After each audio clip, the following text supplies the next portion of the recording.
Tom Barbalet here recording for Modular Radio. I'm here with Mike Slater. Hello Mike, it's an absolute pleasure to have the chance to hang out with you. Please, no. So it's hard to actually, what I'm going to do here is just do a pan around. I'm going to do more footage. This is Mike's little empire that he set up here.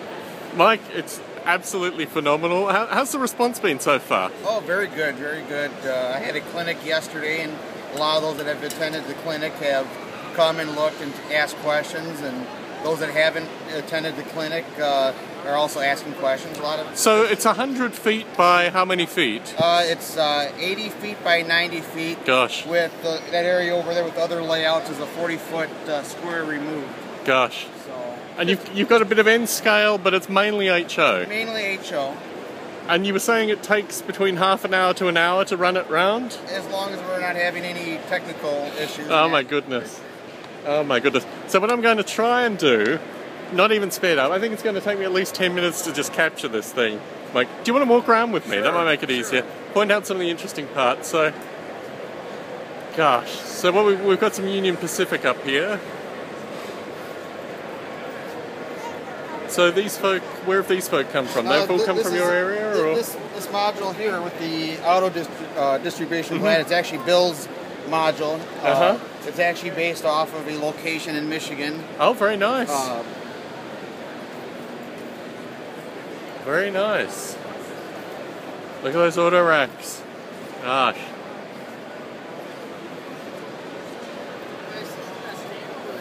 This is more like Australian shrubbery, though. This isn't really Michigan trees, is it? He's still working. Still working on that. Work in progress. Very good, very good. I love these little details. So this section here? This section is from Minnesota Fremo. Oh, okay. Gosh. And basically from the start of the yard all the way around in L shape is all one module set. Gosh. Just multiple sections. Certainly, certainly.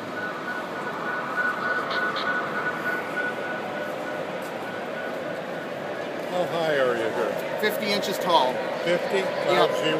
Yep. Good height.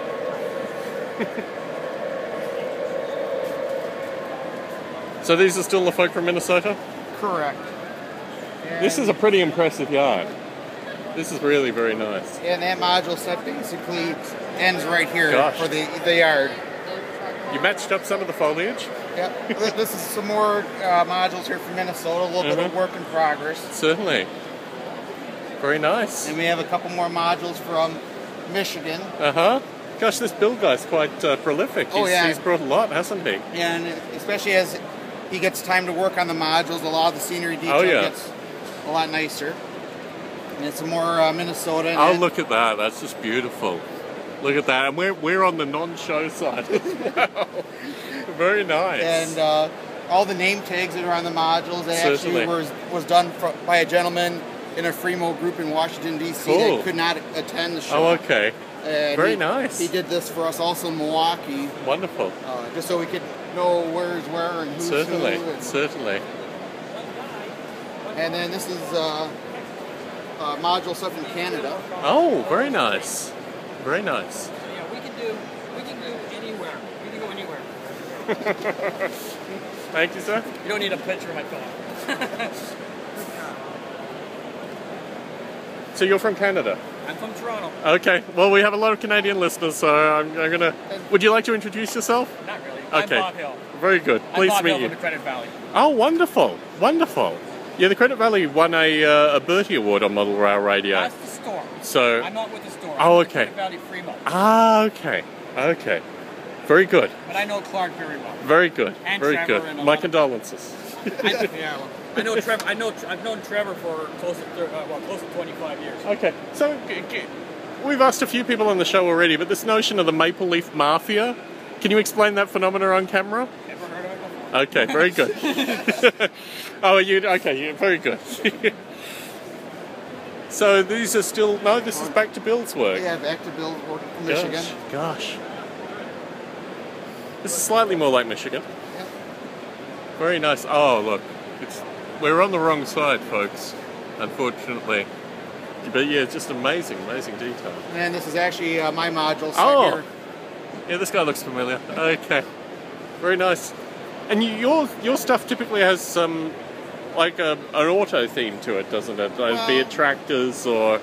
I try to do the Midwestern theme, but then also I've been picking up different vehicles that catch interest. Or at one time Walmart had very good little cars for $2 a piece. Ah, right. So you bought up big. Yeah. Good to know. Because yeah, that's a frequent complaint that we've had on the show, that HO vehicles, particularly a variety of HO vehicles, are hard to come by. Some of these semis are actually Craig Johnson's a friend of mine. Oh, okay. Yep, I've met Craig. Now on Facebook. Wonderful. So in terms of setup, this took you basically a year to put together in terms of organisation? The planning and the organising. Yeah. About a day and a half to assemble everything and get it all together and that. And out there. Not to scale. Very nice. Ah, the Pizza Land. Yes, for all those Soprano fans. Very good, very good. Gosh. This is actually Phil Doolittle's from Michigan. Ah. This is actually based off of a town that I believe he said his grandparents grew up in. Wonderful. He did alter it a little bit, but... is this sandpaper? It's kind of grit. Looks like sheet styrene with textured paint. Oh, okay, textured paint. Yeah. Look at these buildings. Yeah, these. I mean, having spent a couple of weeks in Michigan now, I really do like the houses. Oops. So this extends out into the public section. Should we go into the general public? Are you comfortable with that? Yep. Past the velvet rope. So in terms of the rules, it was just certain module owners wanted their stuff behind rope, and others didn't mind it being out in the general public. We kind of had a roped off or area for us, and but there are some modules that had a certain amount of detail where we wanted to kind of protect them. This is my case.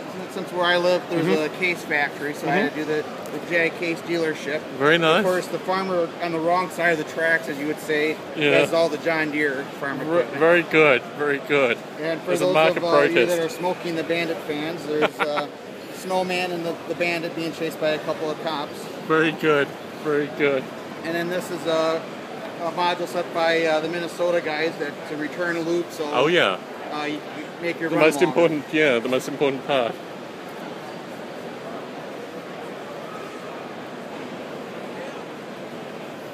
And also some of the guys in the do end scale, and this is the end scale layout. Ah, yes, yeah. So you've got these two kind of intertwined. Yep. A little. Yeah, some of the end scale is just phenomenal, and the actual kind of public area is very nice. I like the yard too with the bridge. Yes. Let's see how we can work out. Okay, so let's head back in. I'll go back kind of where we started before. Yeah. Maybe with iMovie could be a little editing. No, I'm just going to do it raw. I don't have time for that kind of stuff. Okay. But there's another couple of Minnesota modules, and here we have a gentleman's getting an engine across. Yep, certainly. And the bridge here is actually a model of a bridge on the Bessemer in Lake Erie. I believe it's out in around. The model seems around Pennsylvania. Certainly. So you cover a good chunk of the country. Yeah. And of course, looks like we have quite a few more Minnesota modules. Michigan's probably thrown in here also. Muscle Graveyard. Again, we're on the wrong side, but I imagine this. Again, the Fremo modules. One time where we're at might be a public side, and next time it may be the private side. Certainly. And I guess it's important actually to have unfinished modules as well to give the public a sense of... Well, we really needed the corners, so they typically at a higher level national show you wouldn't have the unfinished module, but this was a necessity. A necessity, yeah. Otherwise you'd be over there, I guess. So I painted them all green just so they wouldn't stick out like a piece of plywood. Yeah. And here's a Y that can branch off onto a branch line. Certainly. It's a pity that that this is in the private section too, because there's some very nice detail here.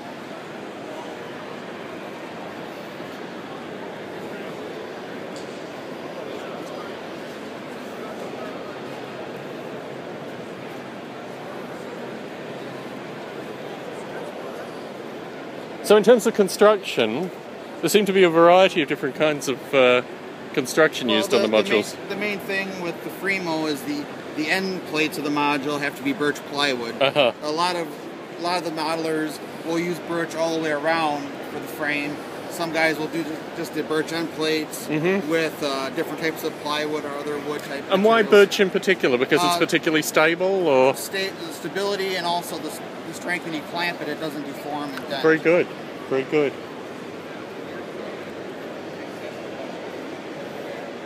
So, you thought it was almost over, but no. There's still a huge section. Oh my goodness. Yeah, I think you guys are clearly the largest module here. It's kind of overwhelming because you stumble across it and then you think, oh, I'm done with it, and then there's more. So where are these folk from? This is also Minnesota. Okay. And then right next to it you have Michigan. And then the next one down, East Arlington, he's from the Boston area. Gosh. So yeah, they had a New England flair on the buildings. Wow. Now this is a beautiful piece here. And maybe we'll see if we can get AJ to open up the bridge here. I suppose. Oh my goodness.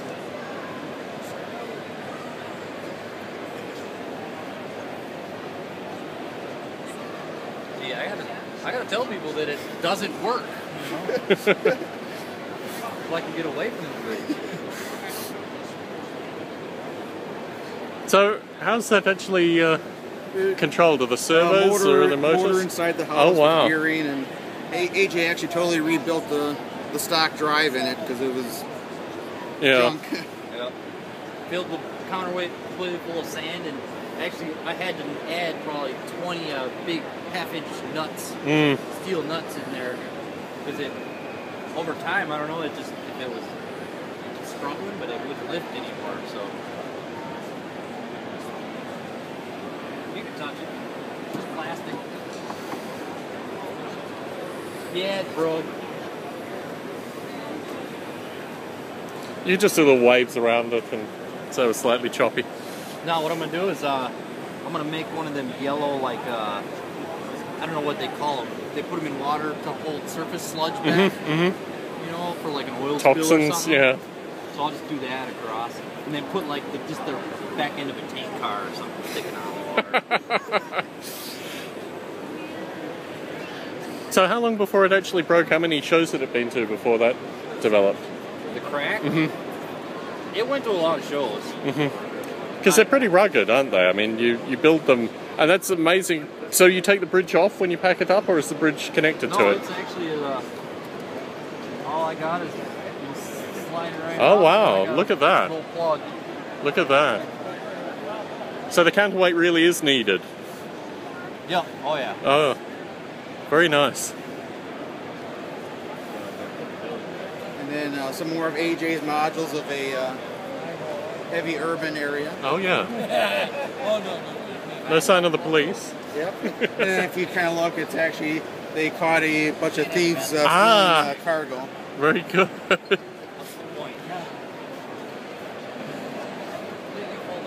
Gosh. So that section needs to be absolutely bulletproof, or do you just not send trains out there? We really haven't gotten into the operations of switching out industries, but one could send some cars out to that area. Certainly. And this module so here is from Will County, which is Joliet, Illinois. Gosh. Their club completely changed their whole entire layout to all Fremo modules. Wow. And of course, AJ's got another big heavy industry. Gosh. Here.